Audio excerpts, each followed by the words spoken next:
பிறந்தநாள் அன்னைக்கு birthday boys அவங்களோட ஃப்ரெண்ட்ஸுக்கு சரக்கு சாப்பாடுன்னு சகல விதத்திலையும் பார்ட்டி கொடுக்கறது கேஷுவலான ஒரு நிகழ்வு தான். ஆனால் போதை தலைக்கேறினதும் பார்ட்டி கொடுத்த பர்த்டே பாயவே வெட்டி கொண்டு இருக்காங்க இந்த போதை பாய்ஸ்.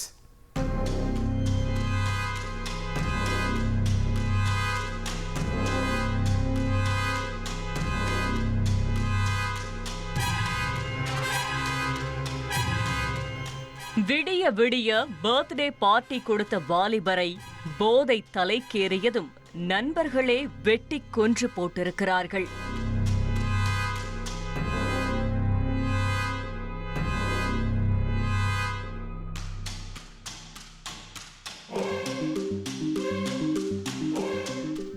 ஜாலியாக தொடங்கிய போதை பார்ட்டி கொலையில் முடிய என்ன காரணம் என்பதை தெரிந்து கொள்ள விசாரணையில் இறங்கினோம். கொல்லப்பட்டவர் 20 வயதான சங்கர். சென்னை வியாசர்பாடி MKB நகரைச் சேர்ந்தவர். சங்கரை அவருடைய தந்தை கூலி வேலைக்கு சென்று கஷ்டப்பட்டு படிக்க வைத்திருக்கிறார். ஆனால் தவறான நண்பர்களோடு கூட்டு சேர்ந்து அட்டி போட்ட சங்கர் படிப்பை பாதியிலேயே நிறுத்திவிட்டு பூதாரியாக சுற்றி திரிந்து வீண் வம்பை விலை கொடுத்து வாங்கியுள்ளார். டீனேஜை கடப்பதற்குள் சங்கர் மீது காவல் நிலையத்திலும் குற்ற வழக்கு இருந்ததாகவும் தெரிகிறது. இந்த சூழலில்தான் கடந்த 13ஆம் தேதி சங்கருக்கு 20வது பிறந்த நாள் வந்திருக்கிறது. குட்டி தாதாவின் பர்த்டேவை வெகு விமர்சையாக செலிப்ரேட் செய்ய வேண்டுமென நண்பர்கள் திட்டமிட்டிருக்கிறார்கள்.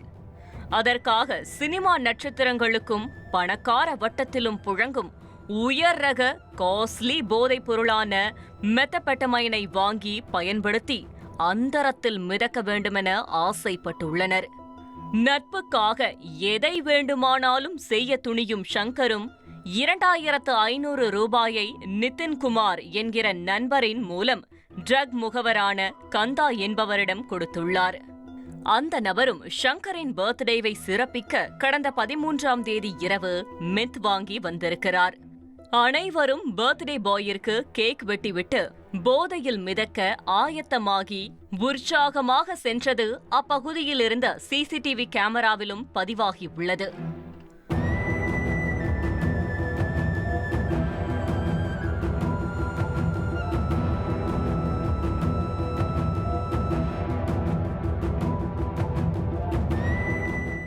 அந்த நடுநிசி இரவில் பிறந்த நாள் கேக் வெட்டிய பிறகு பார்ட்டி தொடங்கி உள்ளது. சங்கரும் அவருடைய நண்பரான தீபக் என்பவரும் மெத்தபெட்டமைனை பயன்படுத்தி அந்தரத்தில் பறக்க தயாராகி இருக்கிறார்கள். ஆனால் அது கொஞ்சம் கூட டேக் ஆஃப் ஆகவில்லை. இதையடுத்து அவர்களின் ட்ரக் சப்ளையரை பிடித்து விசாரித்த போதுதான் அவர் மெத்தபெட்டமைனுக்கு பதில் அஜினோமோட்டோவை வாங்கி கொடுத்தது தெரிய வந்திருக்கிறது. அதோடு நீங்கள் கொடுத்த 2500 ரூபாய்க்கு இதுதான் கிடைக்குமென மது போதையில் நக்கலாகவும் பதில் அளித்திருக்கிறார். இதனால் நண்பர்களுக்குள் வாக்குவாதம் ஏற்பட்டு அது கைகலப்பில் முடிந்திருக்கிறது. சங்கர் ஸ்டீபன் ராஜ் என்பவரையும் நிதின்குமார் என்பவரையும் கண்மூடித்தனமாக தாக்கியுள்ளார். இதன் தொடர்ச்சியாக அன்றிரவே தாக்குதலுக்குள்ளான நிதின்குமார் அவரின் நண்பரான லிங்கேஸ்வரன் என்பவரையும் அவரது கூட்டாளிகள் 10 பேரையும் திரட்டி வந்து சங்கருக்கு சுத்து போட்டுள்ளனர். விடிய விடிய பிறந்த நாள் கொண்டாடி கொண்டிருந்த சங்கரை அந்த 10 பேர் கொண்ட கும்பல் அதிகாலை 2 மணியளவில் போதையிலேயே சரமாரியாக வெட்டி கொலை செய்துவிட்டு எஸ்கேப் ஆகியுள்ளது.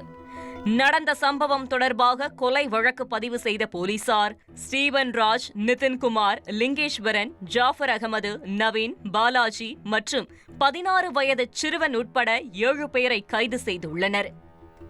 மேலும் இந்த கொலை வழக்கில் தொடர்புடைய 4 பேரை வலைவீசி தேடி வருகின்றனர்.